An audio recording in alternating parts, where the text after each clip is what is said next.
تو پھر اپنے فرض ادا کر لے، سنتوں کا ٹائم نہیں ملے گا اسے. ہاں البتہ سفر کسی دوسرے شہر میں پہنچے گا ہے تو اب بھی سفر میں ہی، لیکن اگر اس کے پاس ٹائم ہے تو پھر سنت وغیرہ پڑے گا.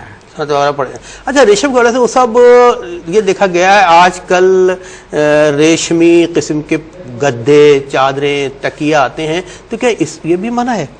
دیکھیں اگر وہ صرف دیکھنے میں ریشم لگتے ہیں لیکن حقیقتاً ریشم نہیں ہے، جیسے کہ یہ کپڑے کی انڈسٹری میں بڑی ترقی ہو گئی ہے تو ان کا استعمال تو جائز ہے، لیکن اگر وہ ریشم کے ہیں، اس سے مراد میری یہ ہے کہ ان کا بانا ریشم کا ہے، تانا کسی اور چیز کا ہے، تو پھر وہ شرعاً ناجائز ہے، ان کو استعمال نہیں کرنا. نہ گدے کر سکتے ہیں، نہ تکیے استعمال کر سکتے ہیں، نہ ایسے لحاف اوڑھ سکتے ہیں، حتیٰ کہ گھروں میں جو کپڑے وغیرہ لٹکانا ہے یہ بھی مکروہ ہے اس قسم. اچھا اب دوسری بات یہ ہے کہ رنگوں کے حوالے سے کوئی لباس میں کوئی تاکید کی گئی ہے؟ دیکھیں عورتوں کے لیے تو کوئی تاکید نہیں ہے، عورتوں کو تو تمام رنگوں کے جاتے ہیں. مرد کے لیے سرخ یا زعفرانی رنگ یہ ناجائز فرمایا. نبی علیہ الصلوۃ والسلام ایک شخص کے پاس سے گزرے جس نے سرخ لباس پہنا ہوا تھا، اس نے آپ کو سلام کیا تو آپ نے اس کو سلام کا جواب نہیں دیا. اچھا تو ہمارے نوجوان آج کل فیشن کے لیے سب کچھ کر ڈالتے ہیں جس میں وہ حسین نظر آئیں، وہ کرنے کی کوشش کرتے ہیں، لیکن اللہ اور اس کے رسول کی نظر میں ایسے لوگ بدصورت ہو جاتے ہیں. اللہ اکبر. اچھا ایک اور بات جو ذہن میں آ رہی ہے کہ اکثر دیکھا گیا ہے کہ لوگ علماء کرام کی تقلید کرتے ہیں لباس کے حوالے سے. شریعت میں جائز ہے اس قسم کا لباس پہنا جو ہمارے علماء کرام استعمال کرتے ہیں؟ جیسے ایسا لباس جسے لباس شہرت کہا گیا ہے، یعنی نہایت ہی گھٹیا قسم کا لباس پہنے اپنے آپ کو صوفی ظاہر کرنے کے لیے، تو یہ لباس شہرت کہلاتا ہے.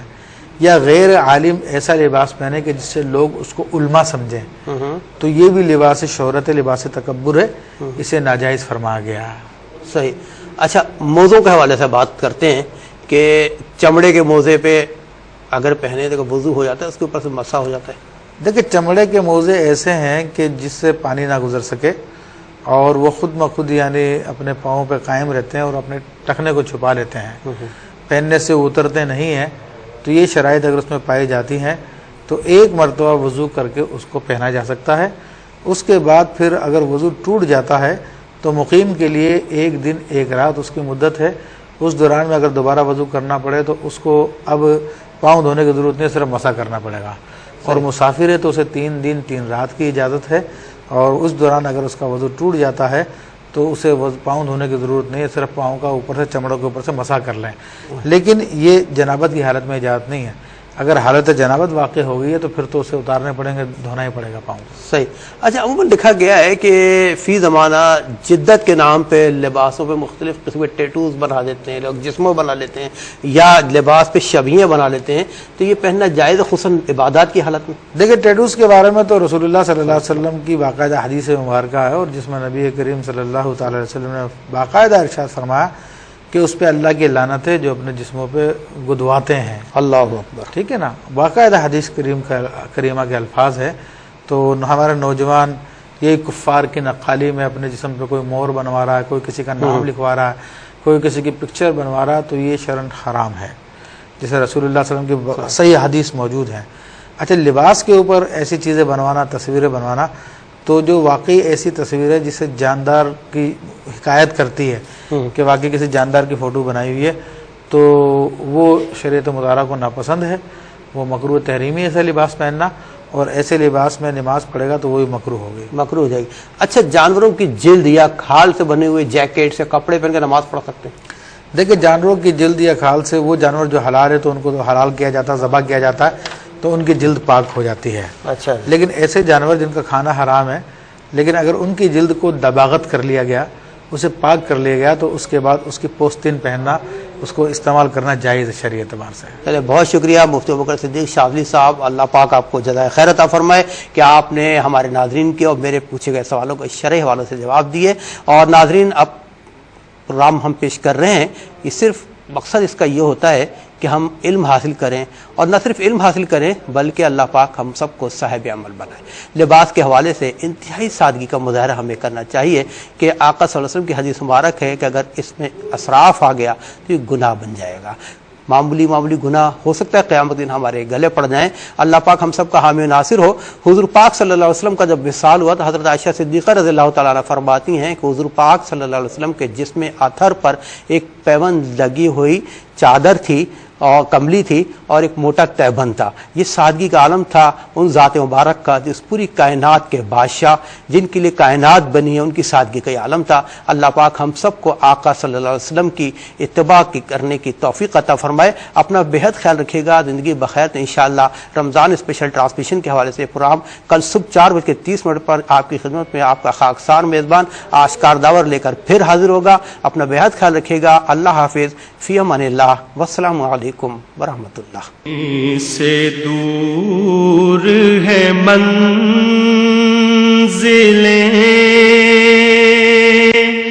نہ کوئی قریب کی بات.